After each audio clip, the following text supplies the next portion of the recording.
அட ஆமாங்க. இந்த வெயில் வந்தாலே வாய் புண்ணு, வயிற்று புண்ணு, குடல் புண்ணு, சரியான ஜீரணம் ஆகாம மலச்சிக்கல் எல்லா பிரச்சனையும் வந்து தொலையுது. அதுக்கு தாங்க இந்த ஒரு கீரைய நீங்கள் வாரத்தில் ஒரு நாள் சூப்பாவோ, பொரியலாவோ இல்லை தேங்காய் பாலோடு சேர்த்து சாப்பிட்டிங்கன்னா இன்னும் நல்லாவே வாய்ப்புண்ணு சீக்கிரம் சரியாகுங்க. ஒரு வாரத்தில் உங்களுக்கு வாய்ப்புண்ணு அதிகமாக இருக்கா, இல்லை குடல் புண்ணாக இருக்கா, இல்லை அல்சர் இருக்கா? அல்சருக்கான சூப்பரான தீர்வுங்க. தங்க புஷ்பத்தை விட ஒஸ்தியான கீரைங்க இது.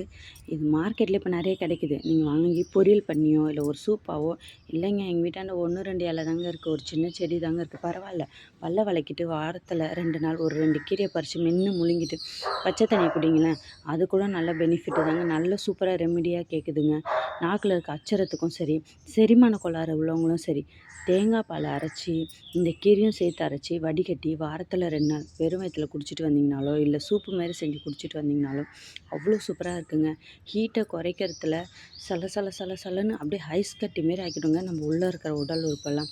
அந்த அளவுக்கு என்ஜாய் பண்ணுவாங்க. இந்த சூப்பை மட்டும் நீங்கள் செஞ்சு குடிச்சிங்கன்னா அவங்களுக்கு உள்ள அவ்வளோ குதூகலமாக இருக்கும். நாளைக்கு இன்னொரு கீரை இன்னொரு இலையோட பார்க்கலாம். பாய்.